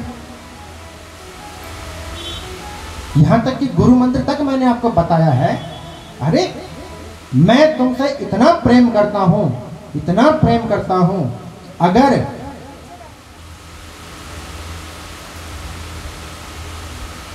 हम दोनों को अलग अलग कर दिया जाए ना पार्वती, तो हम दोनों रह नहीं सकते एक दूसरे के बिना। बहुत प्रेम करता हूं मैं तुमसे। अच्छा, हाँ। बोले बाबा अगर प्रेम करते तो समाधि में भी जाते तो मुझे साथ में लेके जाते। मुझसे ज्यादा प्रेम तो आप इस मुंडों की माला से करते हैं, जो समाधि में भी आपके साथ हैं, सोते हुए भी आपके साथ है, खाते हुए भी आपके साथ है। अगर आप मुझसे ज्यादा प्रेम करते तो ये मुंड माल क्यों लटका रखी है, इसको हटा दो। बोले बाबा अगर आप मुझसे प्रेम करते हैं तो आप ये बताइए कि ये मुंड माल किसकी है, ये किसके मुंड है, इस माला में किसके मुंड है? शंकर भगवान हंसे हैं। बोले देवी अगर हम दोनों की प्रेम की अगर परीक्षा की जाए, अगर हम दोनों के प्रेम का कोई प्रमाण है, तो ये जितने भी मुंड हैं, ये मुंड माला उस प्रेम का प्रमाण है। मैं तुमसे कितना प्रेम करता हूं, अगर इसका कोई साक्षी है तो ये मुंड माल है। बोले कैसे? बोला देवी जब इस संसार में हम लीला करते हैं तो लीला के अनुसार आपका देहावसान होता है। आप अपनी लीला को संवरण करके जब अपने धाम को जाते हैं तो मैं आपके शरीर से आपके मुंड को निकाल करके अपनी इस माला में पिरो देता हूँ। अब पार्वती ने सोचा कि मैं तो मरती हूँ, ये बाबा जिंदा है। बोले महाराज आप तो तुम महाकपटी निकले। बोले क्यों? आप ये बताइए कि मैं बार बार जन्म लेती हूँ, बार बार मरती हूँ, लेकिन आप एक भी बार नहीं मरे। कि आपने कौन सी बूटी पी है, कौन सी दवाई पी है, वो दवाई मुझे भी पिला दो, दोनों अमर प्रेम रहेगा हम दोनों का। बोले देवी उसके लिए ना अमर कथा का पान करना पड़ेगा। अब अमर होना तो अमर कथा तो पीनी पड़ेगी ना, अमर कथा का पान करना पड़ेगा। बोले महाराज मैं कुछ नहीं जानती, आप मुझे अमर करो, अमर कथा सुनाओ। आज पहुंचे हैं कैलाश पर्वत से ऊपर गए हैं उत्तर की ओर और पहुंचे हैं अमरनाथ की गुफा में। कहाँ पहुंचे हैं? अमरनाथ। अमरनाथ की कथा में पहुंचे हैं। आज भगवान शंकर पार्वती को लेकर जब उस गुफा में पहुंचे हैं, कहते हैं इस कथा, ये कथा अमर कथा इतने दुर्लभ है, इतने दुर्लभ है कि जनमानस को समझ में नहीं आती ढंग से। देवानाम भी दुर्लभ, देवताओं को भी दुर्लभ है ये कथा। तो शंकर भगवान ने बोला देवी इस कथा को अगर सुनना है तो कोई निर्जन स्थान चाहिए जहां शांत वातावरण हो। पहुंचे हैं कैलाश पर्वत पर, अपने डमरू को बजाया है ताकि अगर कोई जीव जंतु हो तो वो यहाँ से दूर चले जाए। कहते हैं जैसे ही डमरू का नाद हुआ, वृत्तावसाने नटराज राजो ननाद ढक्कम नव पंचबारम उद्धर्तो कामः सनकात् सिद्धान् एतद् विमर्शे शिव सूत्र जालम। ये जो भगवान शंकर का जो डमरू है ना, इसी डमरू से हमारी जो ये वर्णमाला है ना, और आ ई ये सब उत्पन्न उसी से हुई है। अगर शिवजी डमरू नहीं बजाते, हमें अक्षर बोध नहीं होता, तब हम गूंगों के जैसे विस्तार में बातचीत करते हैं। आज शंकर भगवान ने डमरू बजाया है, उस डमरू की ध्वनि से जितने भी पक्षी पशु उस स्थान पर थे सब चले गए। वो डमरू की टंकार इतनी तेज थी महाराज, इतनी तेज थी कि वो जो शुक पक्षी तोते के गर्भ में आया था, कौन? शुकदेव गोलोक धाम से, वो अंडा वहीं पर पड़ा रह गया। अंडा जब उसकी माँ वहां से उड़ान भरती है तो अंडा घोंसले से नीचे गिर गया। कहते हैं वो अंडा थोड़ा सा फूट गया, विगलित हो गया।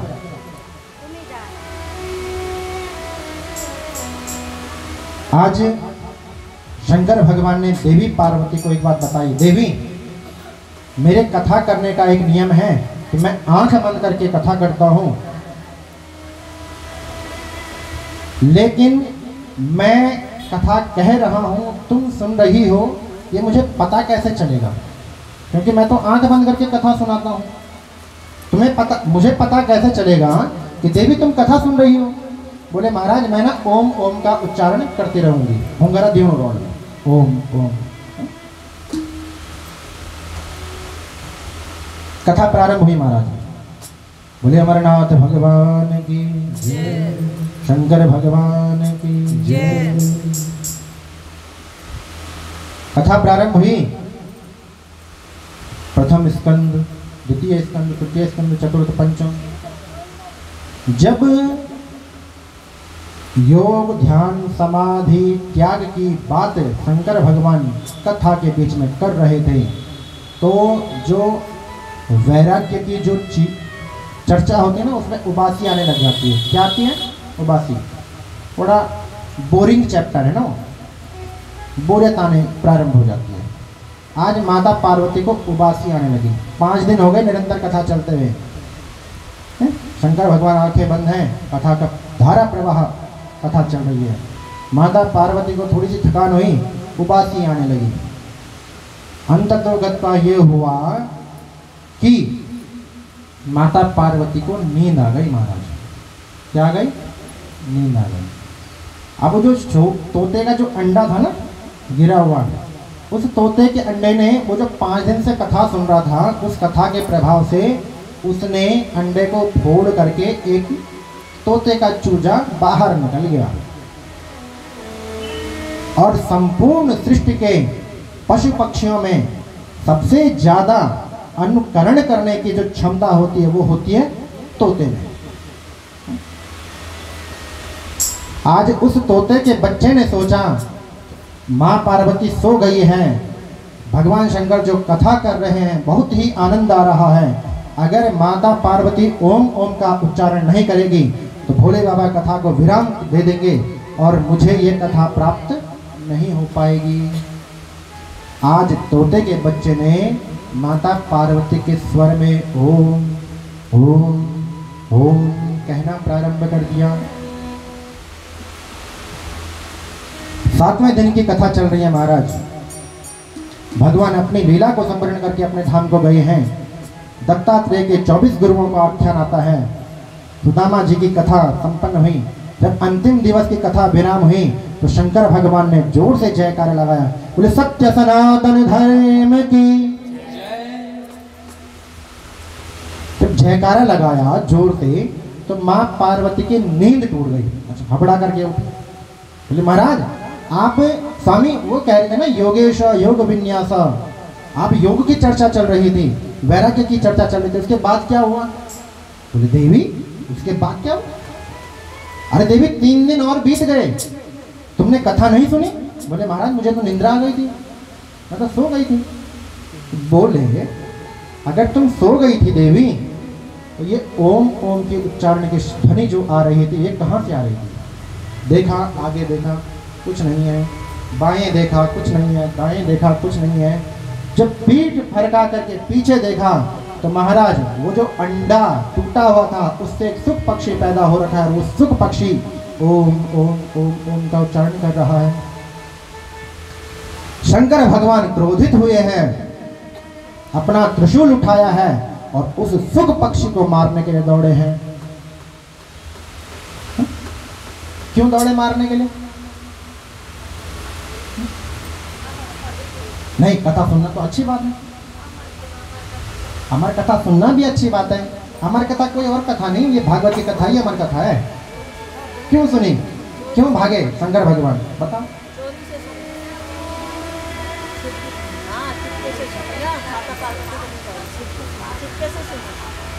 हाँ जी, नहीं, देखो हम जो ये भागवत कर रहे हैं ना, ये स्वर्गीय पूज्य पंडित जी राम स्वरूप बछेदी जी के लिए कर रहे हैं, इस बछेदी परिवार के पितरों के लिए कर रहे हैं भागवत। इसका मतलब केवल उन्हीं को सुनाना चाहिए, फिर आप लोगों का क्या काम है? नहीं, वो इसीलिए उसको मारने के लिए दौड़े हैं क्योंकि आप लोग स्कूल तो गए होंगे, है? आप लोग जब मास्टर जी पढ़ो न चाहिए, मास्टर जी पढ़ाते हैं तो मास्टर जी आगे रहते हैं खड़े और स्टूडेंट क्या करते हैं, बिल्कुल सामने, है? कभी भी कोई शिक्षा ग्रहण करनी है, कभी भी कोई भी ज्ञान अर्जन करना है तो जो गुरुदेव होते हैं उनके सम्मुख बैठ करके ज्ञान अर्जन करना चाहिए। ये विद्या ग्रहण करने का नियम है। अब उस शुक का बच्चा कहाँ था? पीठ पीछे से कथा सुनी, कथा का पुण्य प्रभाव तो मिलेगा, लेकिन पीठ पीछे जो बैठ करके कथा सुनता है वो ब्रह्म विद्या की चोरी का पापी बनता है। क्या बनता है? ब्रह्म विद्या की चोरी का पाप लग जाता है उसको। इसलिए कभी भी कहीं पर भी जाओ, हमेशा व्यास जी के सम्मुख होकर के कथा सुनो। दाएं बाएं भाग में बैठो, कोई दिक्कत नहीं, लेकिन पीछे जाकर के कथा नहीं सुननी चाहिए। आज त्रिशूल लेकर के जब भागे हैं, तोते के बच्चे ने सोचा कि अब प्राण जाने वाले महाराज, पंखों को फड़फड़ाते उड़ना जब तोते के बच्चे ने प्रारंभ किया तो कैलाश पर्वत से दक्षिण दिशा की ओर आए हैं। शंकर भगवान त्रिशूल लेकर के साथ में पहुंचे हैं। बद्रीनाथ जी के निकट जब पहुंचे हैं तो बद्रीनाथ धाम में वेद व्यास भगवान की जो पत्नी है श्रीमती पिंगला देवी, वो व्यास जी के वस्त्रों का प्रक्षालन कर रही हैं। वस्त्र धोते धोते उबासी आई है। तोते के बच्चे ने सोचा कि शंकर भगवान मुझे पकड़ने ही वाले हैं, क्यों न मैं इस गुफा के अंदर प्रवेश कर जाऊं। किस गुफा के अंदर? जो उबासी से मुंह खुला था। आज तोते के बच्चे ने मुख में प्रवेश किया पिंगला देवी के, और मुख के रास्ते होते हुए पहुंच गए हैं गर्भ में। शंकर भगवान ने देखा व्यास जी के घर में वो तोते का बच्चा गया है, अभी तक बाहर नहीं आया। शंकर भगवान व्यास जी के गेट में बैठ गए, कभी ना कभी तो आएगा बाहर, तभी मारूंगा। इतने में व्यास जी आए स्नान करके सरस्वती नदी से। शंकर भगवान को देखा, बोले बाबा जी प्रणाम, आप द्वार पर अंदर चलिए ना। बोले नहीं, अंदर नहीं जाएंगे। बोले क्यों? व्यास आपके घर के अंदर एक चोर घुसा है। बोले महाराज क्या चोरी करी है? ब्रह्म विद्या की चोरी करी है। वो जब बाहर आएगा उस चोर को मैं आज खत्म करूंगा, उसको मृत्यु दंड दूंगा। बोले महाराज कौन सी ब्रह्म विद्या की चोरी करी है? बोले उसने चोरी से अमर कथा सुन ली है। व्यास जी हंसे। व्यास जी ने कहा बाबा आपको ना भगत भोला यूं ही नहीं कहते हैं। अरे जिसने अमर कथा सुन रही हो, जिसने अमर कथा का पान कर लिया हो, उसको आप मारने के लिए आए हैं? अरे भगवान भोले बाबा वो तो अमर हो चुके हैं, अब आप उनको क्या मारेंगे? भगवान शंकर ने ध्यान लगाया, बात तो सही है। अच्छा बाबा एक काम कीजिए, आप आए ही हैं, आप हमें आशीर्वाद दे के जाइए कि हमारी देवी के गर्भ से जो भी उत्पत्ति होगी बालक बालिका की, उसमें आपका अंश रहेगा। तथास्तु। चले गए कैलाश पर्वत को। इधर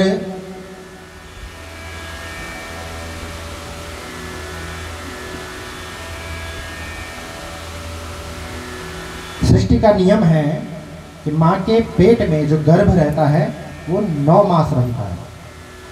9 महीने माता गर्भ धारण करती हैं और 10वें मास में जन्म हो जाता है। लेकिन ये जो शुकदेव जो पेट में गए थे ना पिंगला देवी के, वो 9 मास नहीं रहे, पूरे 12 वर्षों तक पेट में रहे।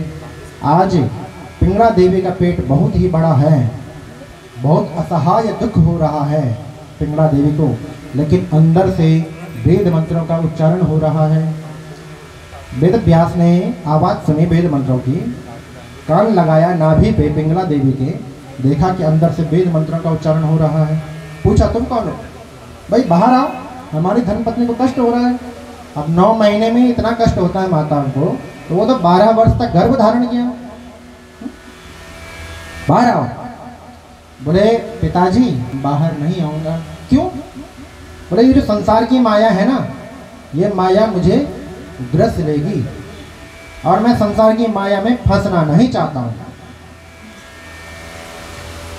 बोले क्या? बोले पुत्र जो आपकी इच्छा हो वो सो करना। बोले पिताजी नहीं, मैं बाहर नहीं आऊँगा। अगर माया के स्वामी साक्षात विष्णु आकर के आश्वासन देंगे कि तुम्हें माया ग्रसित नहीं करेगी, तो ही मैं गर्भ से बाहर आऊँगा।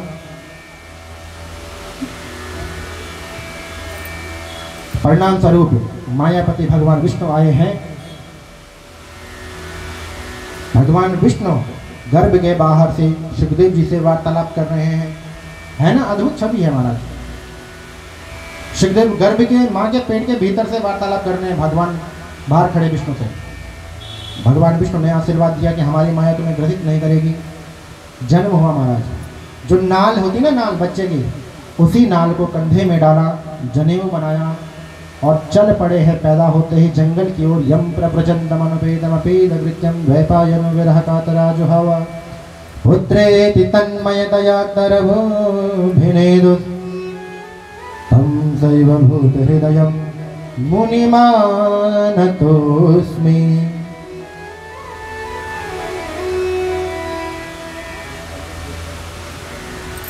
दिगंबर है महाराज, शरीर में कोई वस्त्र नहीं है। माता ने जैसे ही लंगोटी पहनानी चाहिए, माता ने लंगोटी पहनाई, जनेऊ बना करके नाल का जंगल की ओर चल पड़े हैं। निर्गुण ब्रह्म की समाधि लगा रखी है। व्यास जी पीछे पीछे दौड़े हैं। हे पुत्र कह करके रोकना चाहते हैं, लेकिन रुके नहीं। अंततोगत व्यास जी वापस आए, अपने घर में चिंतित बैठे हैं। चिंतित बैठे हैं।